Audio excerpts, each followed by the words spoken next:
네, 여러분 반갑습니다. 사회복지 서비스의 기초. 오늘 3주차 강의가 시작이 됐는데요. 요즘에 좀 좋은 소식이 들리죠? 코로나19가 좀 많이 줄어들어서 여러분들하고 곧 만날 수 있을 거라는 기대가 있어서 상당히 기분이 좋습니다. 이러한 좋은 기분 속에서 오늘 제3강 사회복지 조직 학습 시작하도록 하겠습니다. 사회복지 조직이라고 하는 것을 파트 단락을 한번 이렇게 구성을 해봤습니다. 그래서 일반 조직과 다르게 사회복지 조직은 어떤 특징을 갖고 있는지, 그래서 일반 조직에 대한 것도 알아보고요. 또 사회복지 조직과 관련된 부분도 이렇게 살펴보도록 하겠습니다. 두 번째는 이제 조직이라고 하는 거 미션과 비전인데, 이거는 방향성인 것 같아요. 그런 것이 사회복지 조직은 일반 조직하고 다르게 지금 미션, 비전 이런 것이 잘 정립이 되어 있는지, 그죠? 아마도 상당히 좀 부족한 이런 부분이 있을 거다라고 예측이 됩니다. 세 번째는 이제 사회복지 조직은과 환경인데요. 사회복지 조직은요, 다른 조직하고 다르게 환경의 영향을 상당히 많이 받습니다. 왜 그러냐, 그죠? 사회복지 조직은 이 실제로 환경의 영향을 받아서 없어지기도 하고 또 새로 만들어지기도 하는데, 이러한 이유가 무엇인지는 잠시 후에 알아보도록 하겠습니다. 이러한 맥락에서 먼저 이제 사회복지 조직의 특징을 하기 전에 조직이라고 하는 것을 먼저 정의를 내려놓고 조직의 한 분야인 사회복지 조직에 대해서 살펴보도록 하겠습니다. 제가 앞에 이렇게 정리를 해놨는데, 교수님 무슨 말인지 어려운 얘기가 정리가 돼 있군요. 그죠? 어려운 얘기죠? 이거를 좀 설명을 어떻게 할까요? 그죠? 어떻게 하면 쉽게 여러분들이 받아들일 수 있을까 고민이 되는데, 이렇게 생각하면 어떨까요? 여러분들이 어제 또는 아니면 오늘 여러분들이 접하게 될 이러한 상황 또는 지난 일주일간의 상황, 이런 부분을 쭉 한번 상황을 잘 이렇게 한번 이렇게 보셔서 내가 조직에 얼마나 많이 접해 있었는지 그걸 한번 체크를 해보시면 좋을 것 같고요. 거기에 따라서 내가 접한 그런 조직이 이렇게 영리 조직인지 또는 공공 조직인지 아니면 비영리 조직인지 이걸 또 구분하면 또 재밌을 것 같습니다. 그죠? 그렇게 한번 하기 위해서 제가 한번 이렇게 사례를 한번 갖고 와봤으니까 이걸 토대로 여러분들이 한번 여러분들이 이 상황을 한번 체크를 해보시면 좋을 것 같습니다. 먼저 이제 직업인 A씨 하루 이렇게 돼 있는데, 이 사람은 실질적으로 이러한 조직에 얼마나 많이 접해 있는지 한번 같이 한번 체크를 해보시기 바랍니다. A씨는 이렇게 회사에 출근을 했대요. 회사라고 하는 것은 무슨 조직일까요, 여러분? 그죠? 영리를 추구하는 영리 조직이겠죠. 영리 조직이 해당이 됩니다. 그래서 총무과라고 하는 조직에 가가지고, 이것도 영리 조직이죠. 호적 정본이 필요하니 동사무소에 가서 발급해 오라 라고 했습니다. 동사무소, 주민센터죠. 주민센터는 무슨 조직이죠, 여러분? 그죠? 공공조직이죠. 그죠? 공공조직. 그래서 공공조직, 이게 동사무소에 가서 눈본을 받고 은행에 들렸습니다. 은행도 영리조직이죠. 그죠? 그리고 오후가 돼가지고 배가 살살 아파왔다. 점심시간에 뭔가 점심을 먹은 게 연인 같다. 점심을 어디서 먹었을까요? 구내식당이면 구내식당, 일반식당, 일반식당. 그죠? 식당이라고 하는 조직. 이것도 영리조직이 되겠죠. 그죠? 그래서 어디를 갔느냐라고 하면 병원을 갔대요. 병원. 병원도 영리조직이죠. 그죠? 그리고 의사가 처방전을 줘서 이 사람은 어디를 갔을까요? 약국에 갔겠죠. 그죠? 약국도 영리조직에 해당됩니다. 그리고 저녁에는 영어 학원에 갔대요. 학원도 영리조직이 되고요. 그리고 오는 길에 편의점이라고 하는 영리조직에 들려가지고 이렇게 면도기와 로션을 구입해서 집으로 왔대. 이렇게 돼 있습니다. 그래서 이 사람이 하루 일과상 이렇게 다양한 이런 조직에 이렇게 접한 이런 것들이 이렇게 돼 있죠. 우리가 한 번만 접하는 게 아니라 다양하게 이렇게 접하게 돼 있죠. 근데 교수님, 여기서 이제 질문 하나 하겠습니다. 여러분, 영리조직과 공공조직의 차이는 무엇일까요? 혹시 저요 하고 손드는 사람 있을까요? 영리조직과 공공조직의 차이, 그죠? 그래요, 여러분. 아시는 학생이 많은 것 같습니다. 그죠? 공공조직은요, 거기 안에 일하는 사람, 구성원들이 누구냐? 라면, 신분이 공무원이에요. 공무원 신분을 갖고 있습니다. 영리조직의 구성원인 신분은 누구냐요? 그냥 회사원이에요. 회사원. 회사원의 신분을 갖고 있습니다. 그죠? 그래서 신분이 공무원이냐 회사원이냐 이 여부에 따라서 공공조직, 영리조직 이렇게 구분한다 라고 하면 정답입니다. 그죠? 그리고 또 이 두 조직을 이렇게 뭉쳐놓은 게 뭐냐면 비영리조직이에요. 비영리조직. 영리를 추구하지는 않는 조직이에요. 영리 조직인데 앞에 B자가 붙어가지고 영리를 추구하지 않는 조직이래요. 그죠? 그래서 공공 목적의 사회복지 조직 같은 이런 조직이 NGO 조직 이런 조직이 비영리 조직에 해당한다라고 보시면 될 것 같습니다. 잘 정리되셨죠, 여러분? 그렇게 그죠? 이렇게 정리를 했습니다. 그래서 이렇게 보시면 됩니다. 그죠? 특정한 목적을 달성하기 위해서 뭐 예를 들면 뭐 사회복지 조직의 목적, 뭐 의료 조직의 목적 다 다르죠. 그죠? 그런 달성하기 위해서 여러 귀찮아 요소 이건 뭘 얘기를 해요? 인적 자원, 물적 자원을 얘기를 합니다. 인적, 물적 자원. 그죠? 그래서 이루어진 집단 이게 조직이다. 이렇게 정의를 했고요. 조직의 종류는 이렇게 기업이라고 하는 영리 조직이 있고요. 그죠? 또는 정당, 군, 시, 군구 이런 거는 공공조직에 속하죠. 그리고 NGO 같은 비영리 조직 이렇게 있다라고 이렇게 볼 수가 있습니다. 잘 정리가 되셨을까요? 그죠? 잘 정리가 됐을 거라고 생각하고 그러면 조직의 일부분인 사회복지 조직에 어떻게 조직의 특징이 있는지 살펴보도록 하겠습니다. 사회복지 조직은요, 사회복지 조직의 목적을 달성하기 위해서 휴먼 서비스를 한대요. 휴먼 서비스. 이것이 도대체 무엇인가? 그죠? 무엇인가? 보니까 이 사회복지 조직은 원료가 사람이래요. 그죠? 클라이언트를 대상으로 서비스를 하기 때문에, 그죠? 원료가 사람입니다. 그죠? 그리고 원료가 사람이다 보니까 이렇게 도덕적인 가치 판단 이런 것들을 되게 중요하게 생각해요. 그래서 형평성이라든지 민주성이라든지 이런 것들을 기본 이념으로 이렇게 삼고 있다라고 보여집니다. 그리고 무엇보다 중요한 건 뭐냐면 직원과 클라이언트는 고객을 얘기하는 거거든요. 클라이언트 관계가 중요해요. 만약에 클라이언트하고 직원과 관계가 원만하지 않다라고 하면 제대로 된 서비스를 받기가 상당히 어려워요. 그죠? 그렇기 때문에 이 클라이언트하고 직원은요, 클라이언트라 이렇게 소위 얘기하는 사람 똑같은 사람이 없잖아요. 뭐 거칠은 사람도 있고, 뭐 수능적인 사람도 있고 다 각각 다르잖아요. 이제 그런 사람들을 이렇게 거칠다고 하더라도 포기하는 것이 아니라 이렇게 라포라고 관계를 좋게 하는 걸 라포라고 하거든요. 라포 관계를 잘 유지하는 그런 것도 사회복지사의 역할이다라는 게 보여집니다. 그래서 둘 간의 관계 이런 것들을 잘 해서 서비스를 추구하는 이런 것들이 되게 중요하다고 합니다. 그리고 사회복지 조직은요, 이렇게 제3자의 역량에 따라서 이렇게 존폐가 왔다 갔다 버려요. 이게 뭐냐면 돈 문제예요, 돈 문제. 그죠? 사회복지 조직은 주로 어떻게 되냐면 보조금, 정부 보조금 플러스 후원금으로 이루어집니다. 그죠? 후원금, 민간 조직 같은 걸 얘기를 하는 거예요. 민간 조직. 후원금으로 이루어지는데 이 후원금이 어떻게 해요? 실제로 경기가 나쁘거나 이럴 때 제3자가 그죠? 나도 나쁜데 이번에는 하지 말고 경기가 좋아지면 해야지 이렇게 바뀔 수가 있습니다. 그래서 그러한 상황에서 사회복지 조직은 상당히 좀 어려운 이런 상황에 처하지 않을까라고 하는 부분입니다.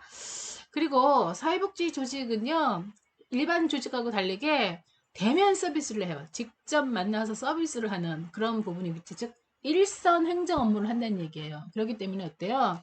이렇게 사람마다 다 원료가 사람이기 때문에 사람마다 서비스에 대한 욕구라든지 이런 것들이 다 다릅니다. 그렇기 때문에 사회복지사의 재량이나 이런 거에 따라서 결정되는 경우가 상당히 많아요. 그죠?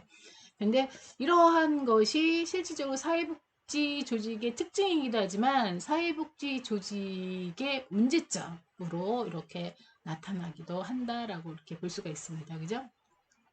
그래서 이렇게 사회복지 조직은 이러한 특징을 갖고 있는데 실제로 또 이러한 뭐 재량과 결정처럼 여러 가지 다양한 문제 이런 부분도 나타나기도 하는데 이러한 다양한 문제라고 하는 이런 부분은 실질적으로 우리가 일반 서비스하고 사회복지 조직의 서비스하고 라고 하는 그 괴리, 문제점이라고 하는 것이 어디서 오느냐라고 이렇게 보면은 일반 서비스, 소위 얘기하는 사회에서 얘기하는 그런 서비스라고 하는 이런 부분은 경영적인 측면, 즉 경영적인 측면에서의 서비스는 어떻게 해요?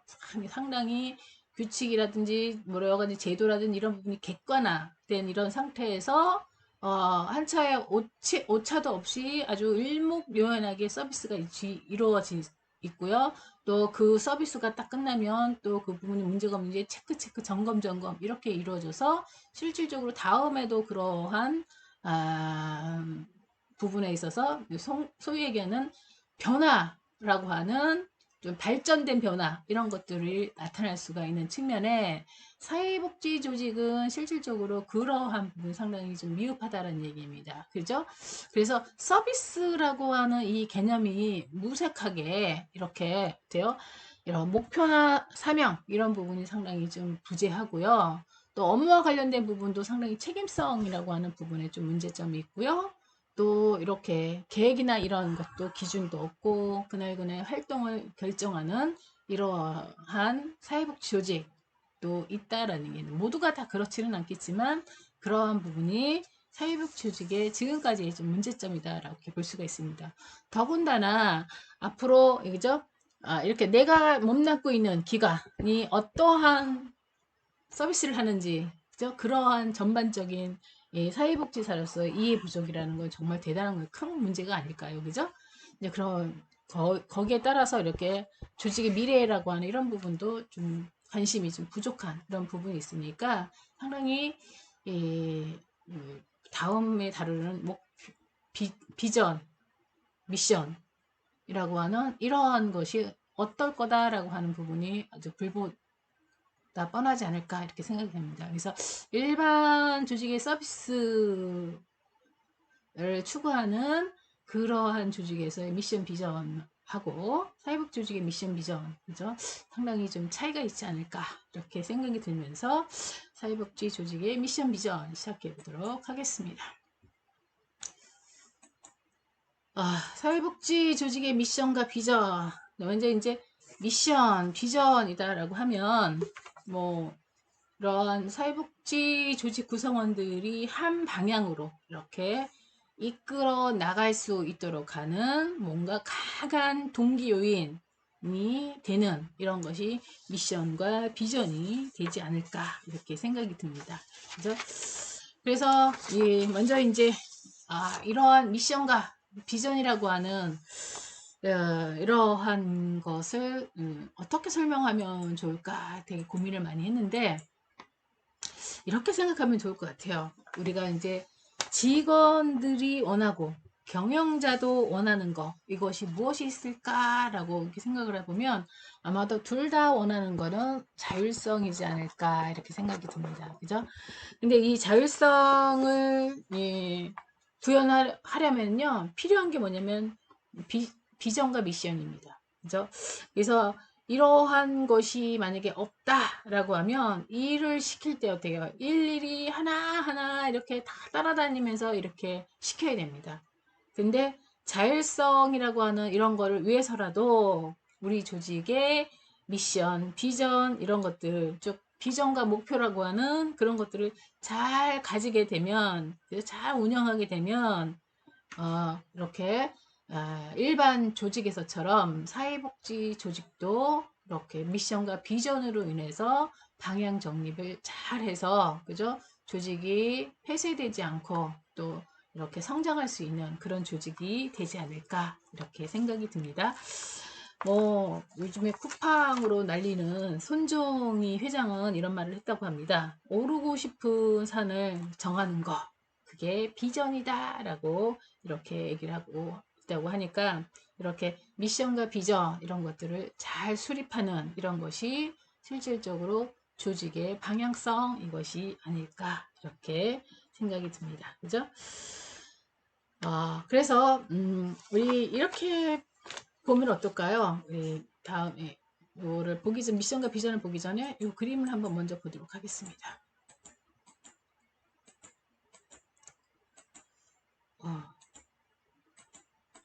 뒤에다 갖다 놨네, 너무. 자, 여기다 그림을 하나 넣었는데, 이렇게. 우리가 삼성전자라는 회사가 있는데요. 삼성전자 아시죠? 삼성전자라는 회사는요, 제가 얼마 전에 저도 이제 노트북 하나를 사서 삼성전자의 고객이 됐는데요. 그 밖에 휴대폰도 삼성 거고, 삼성 거를 사실상 많이 사용을 하는데, 이 삼성전자가 추구하는 이제 미션, 비전 이런 것들을 알아보기 위해서 홈페이지에 이렇게 들어가 봤습니다. 홈페이지에 들어가 보니까 경영자가 3명이래요. 최고 관리자가 3명이었고, 비전이라고 하는 것을 보니까, 인재와 기술을 바탕, 그죠? 비전이 조직의 인재와 기술을 바탕으로 이렇게 뭘 하자라고 하는 그런 것이 비전이 첫 번째 비전이었고요. 두 번째는 최고의 제품 그리고 최고의 서비스를 창출한다라는 게 두 번째 비전이었대요. 그리고 세 번째 비전은 인류 사회에 공헌하겠다라고 하는 게 세 번째 비전이었다고 합니다. 그죠? 그리고 이 미션이다라고 하는 걸 보니까 찾아보니까 우리 이렇게 미션이라고 하는 건 대체적으로 이제 이렇게 뭔가 인류 사회에 공헌하고 이렇게 최고의 서비스, 최고의 제품 이런 부분을 비전하고 좀 유사하게 그런 부분을 잘 이렇게 미션도 수립이 잘 되어 있고요. 또 핵심 가치라든지 이런 부분도 잘 정립이 되어 있더라고요. 또 거기에 따라서 조직의 경영 방법과 관련된 부분을 이렇게 보니까 이제 첫 번째는 이렇게 법과 윤리 이런 부분을 준수하겠다 이렇게 되어 있고요. 또 두 번째는 깨끗한 조직 문화 이런 부분을 수립하겠다 이렇게 되어 있고요. 또 세 번째는 고객 또는 주주 또 종업원을 존중하겠다. 그리고 네 번째는 안전하고 건강하고 환경이라고 하는 그런 부분을 되게 중요하게 생각했다. 다섯 번째는 사회적 책임 이 부분을 다 하겠다라고 하는 이런 부분에 대한 최고의 경영 방침 이런 부분을 잘 이렇게 미션부터 비전 이런 부분이 잘 이렇게 정립이 돼 있더라고요. 그래서 사회복지 아니라 삼성전자의 실질적으로 그 추구하는 비전이나 미션 이런 걸 보니까 인류 사회 공헌이라든지 또는 사회적 책임이라든지 이런 부분이 있었고요. 이런 부분이 실질적으로 사람들이 좀 관심을 두지 않을까 이렇게 생각하고 입사하는 사람들 같은 경우는 이렇게 인재와 기술 이런 부분을 인재라고 하는 부분에 대해서 이렇게 성장할 수 있는 그렇게 구체적으로 어떻게 이 사람을 전문가로 양성할 것이라고 하는 그런 부분을 구체적으로 잘 이렇게 정립이 되어 있더라고요. 그런 것들이 있어서 삼성전자의 이러한 비전이나 미션 이런 것들을 보면 삼성전자에 어떻게 성장할 수 있을 개인으로서 어떻게 성장할 수 있을까라고 하는 그런 부분을 아주 세세하게 잘 정립이 되어 있어서 볼 수 있는 이런 부분이 있어서 정말 여기는 제대로 인재 양성을 하지 않을까라고 하는 그런 생각이 좀 들었습니다. 반면에 우리 그 복지 여러 그 사회복지 조직과 관련된 부분에 이러한 그 홈페이지를 다 이렇게 들어가 봤는데 대다수 복지관 같은 경우는 다 이렇게 미션이라든지 비전이라든지 핵심 가치라고 하는 게 거의 없어요. 거의 없고 뭐 일부 좀 홈페이지가 좀 잘 된 이런 지역 같은 경우는 그냥 우리 어르신의 뭐 존엄한 가치와 뭐 행복한 노후 실현 이걸로 끝이에요. 그리고 또 이렇게 잘 된 이런 지역 같은 복지관 같은 경우는 미션, 비전, 핵심 가치가 있긴 정해 있는데 대체적으로 이제 그렇게 두리뭉실하게 이렇게 정리되어 있고 뭔가 세세하게 사회복지사하고 클라이언트를 어떻게 이런 부분을 서비스를 하겠다라고 하는 그런 부분고 실질적으로 이렇게 사회적 책임을 어떻게 하겠다라든지 그러한 부분은 아예 그 항목에도 없었습니다. 그래서 그런 홈페이지를 다 조사를 해보니까 실질적으로 사회복지 조직은 아직 그 경영 기법으로 운영되는 게 아니잖아요. 그죠? 경영 기법으로 운영이 되는 것이 아니기 때문에 여전히 사회복지사의 재량이라든지 이러한 위주로 하다 보니까 이렇게 객관화된 이런 도구, 미션 이런 부분은 좀 부족하지 않을까 이렇게 좀 생각이 좀 들었습니다. 그죠? 그래서 이런 것들을 바탕으로 여러분들이 이제 학습을 했으니까 좀 미션 비전 좀 이해하기가 좀 쉬울 것 같아서 앞으로 넘어가서 간단하게 보도록 하겠습니다.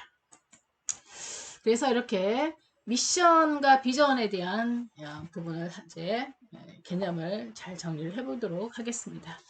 먼저 이 미션이다 라고 하면 이런 것 같아요. 해당 직무가 우리 조직에 꼭 있어야 하는지에 대한 거가 미션이래요. 그래서 존재 이유를 구체적으로 이렇게 표현한 이런 부분이 미션이다 라고 이렇게 볼 수 있습니다. 그래서 이렇게 목적, 가치, 기준, 전략 이런 것들이 구성 요소로 이렇게 정립이 되어 있고요.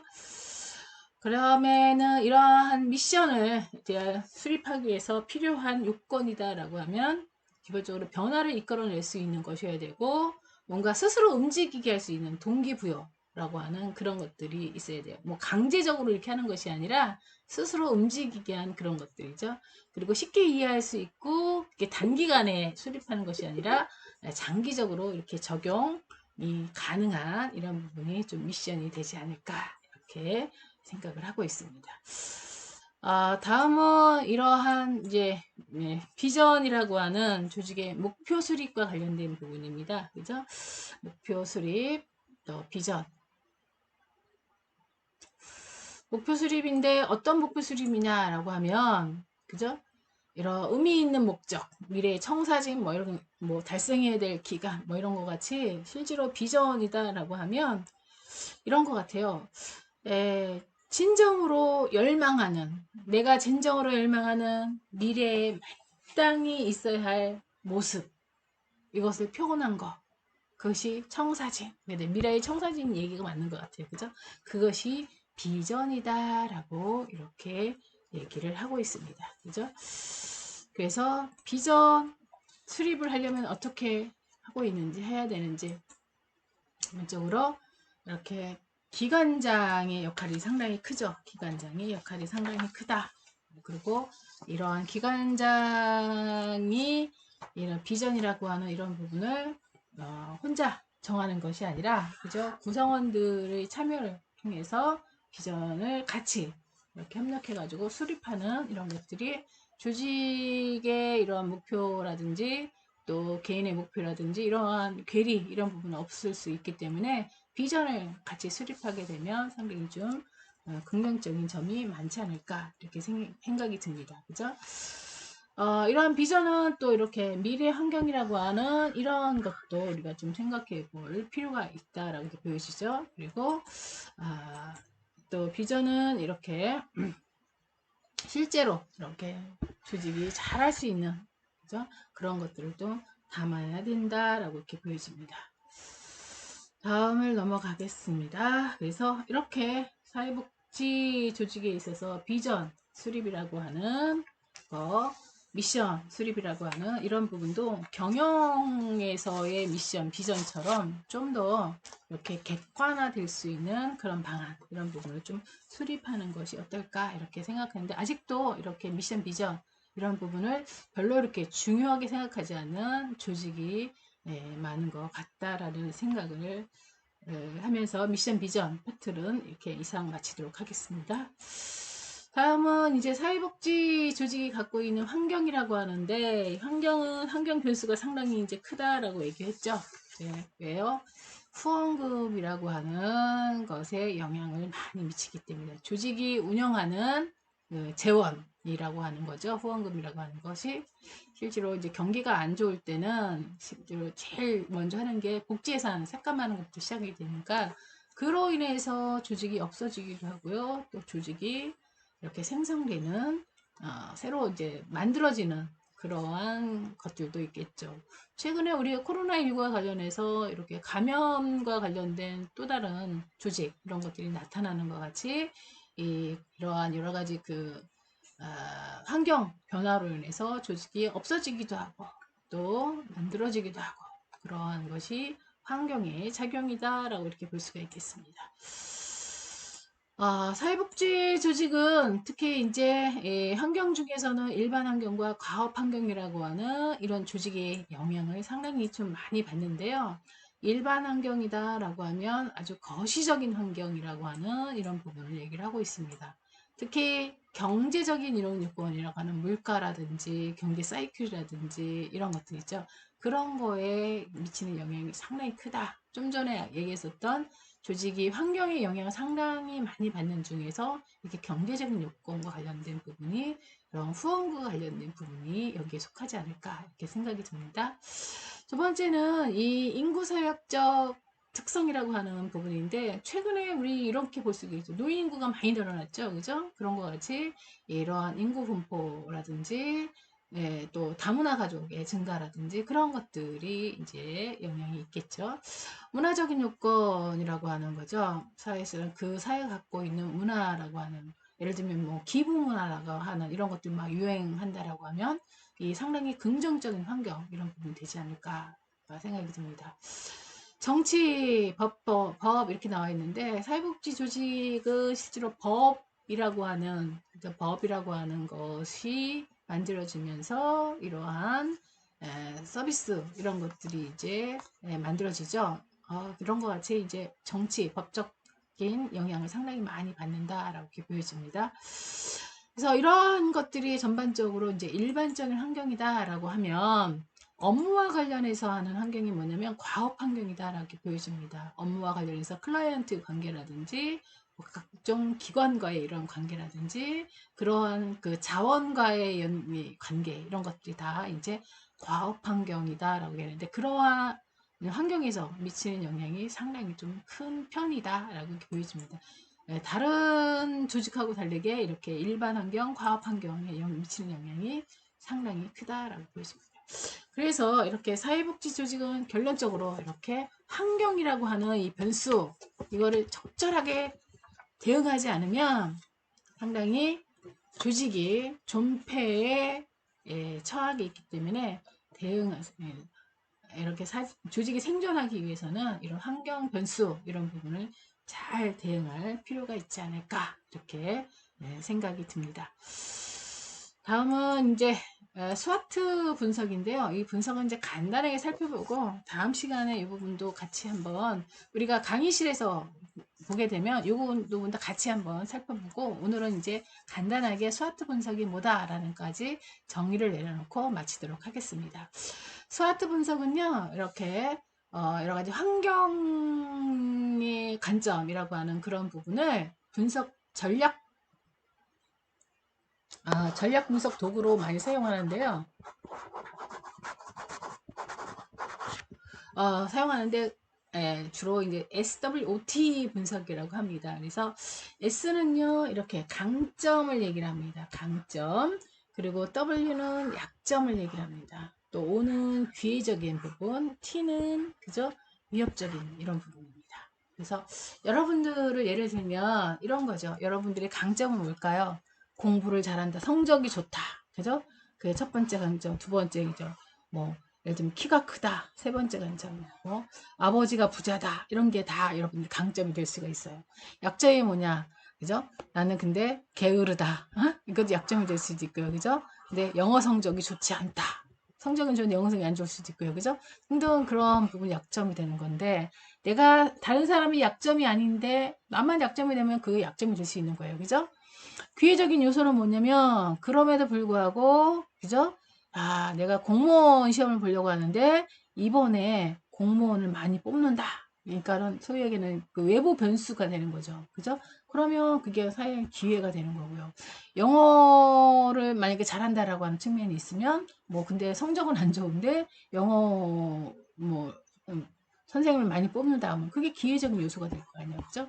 그런 거가 이제 기회와 관련된 부분이고요. 위협적인 요소다라고 하면 그럼에도 불구하고 이번 연도에는 공무원을 안 뽑는다 이런 것들 있잖아. 그런 게 이제 기회적인 이런 위협적인 이런 요소가 되지 않을까 생각합니다. 그죠? 이렇게 SWOT 분석은 다음 시간에 한번 더 언급을 하도록 하겠습니다. 오늘은 이상 마치도록 하겠습니다. 여러분 감사합니다.